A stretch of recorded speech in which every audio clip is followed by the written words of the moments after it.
Hi YouTube, and this is JTrain997, and I'm back this time with my review of the G.I. Joe Retaliation Wave 2 Sneak Attack Storm Shadow figure. Now I've got to say, this is a figure I was really finding it hard to be excited for.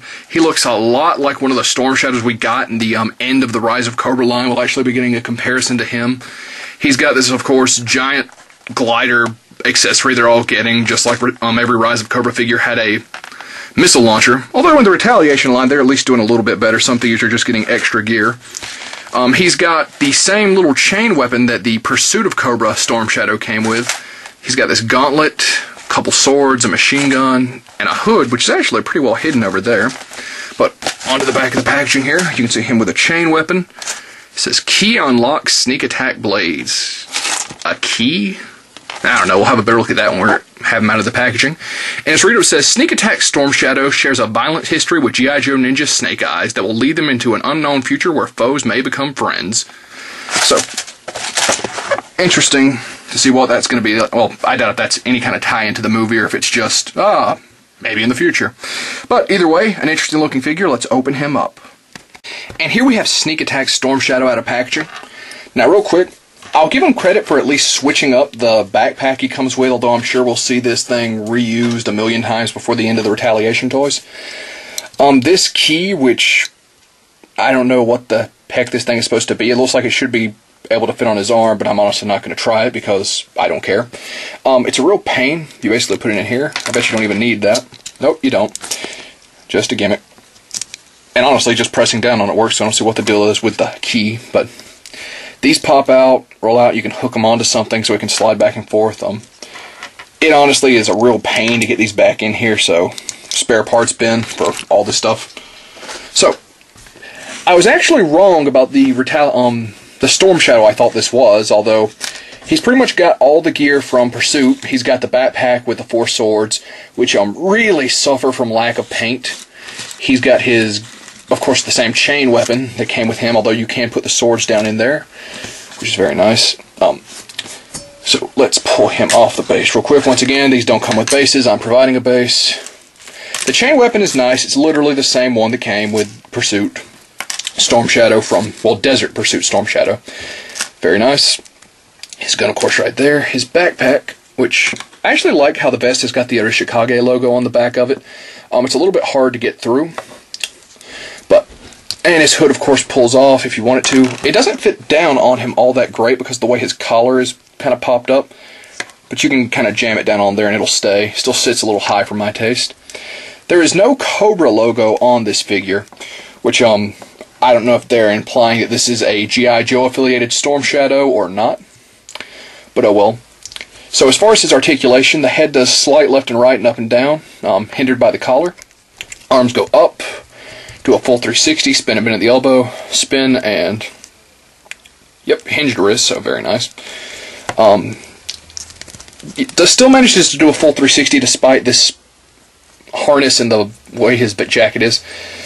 Legs, very slight forward and back and out, double jointed at the knee, ankle spin, and go down. Can't really get him to go up because of the way the pants are cuffed. So, I'm not crazy about how, well, to be fair, as bulky as he is, he maintains the majority of his articulation, so I can't really complain on that. Let's get him pegged back down here. I really hate this camo, like really bad. That's one of my big complaints about this figure, and one of the big reasons I'm missing the Cobra logo is the paint is so very plain. It's just solid black and white, with the exception of the chain weapon. There's no silver. Get 2 of his swords out. The swords can connect at the hilt, if you like that, which makes an interesting weapon. Once again, really just feeling the loss of the silver on that. You also can plug them down into the chain weapon, which is just like that. But let's actually get some comparisons in here. Slap his hood back on, as good as it'll go. I thought that this was way too reminiscent of this Storm Shadow, who just, of course, fell off his base the instant I pull him off the shelf since I reviewed him. First time since I reviewed him. Because I really wasn't a big fan of this Storm Shadow, if I recall. But he did have the Cobra logo. I think he's still, in my opinion, with the exception of the accessories, superior to this one. I don't know, it's just, overall, I'm not crazy about that black and white camo pattern, especially in the middle of the Arctic. It seems like that would give you away. But turns out that the majority of this is basically just Rise of Cobra Storm Shadow, and you can tell because he has a holster back here, which even though it got a little bit of camo on it, doesn't have a pistol. So that's kind of odd, because it's fitted for that little Mars pistol from the Rise of Cobra line. And where is he? Put him up here. And this is, of course, where he gets the majority of his gear from. Oh, and of course I knocked the frickin' sword out of his little chain weapon. And they actually varied the size of the katana on these, so I thought that was interesting. But not only did they give you enough for the backpack on this figure, which was colored, which I very much prefer. It adds a lot of nice depth. They gave you 2 extras for the chain weapon. So this Storm Shadow comes from Wave 2. He's very easy to find, at least in my area. I know a lot of people are saying that, because Hasbro came out and said, oh, the Waves 3 and 4 you're seeing are just leftovers.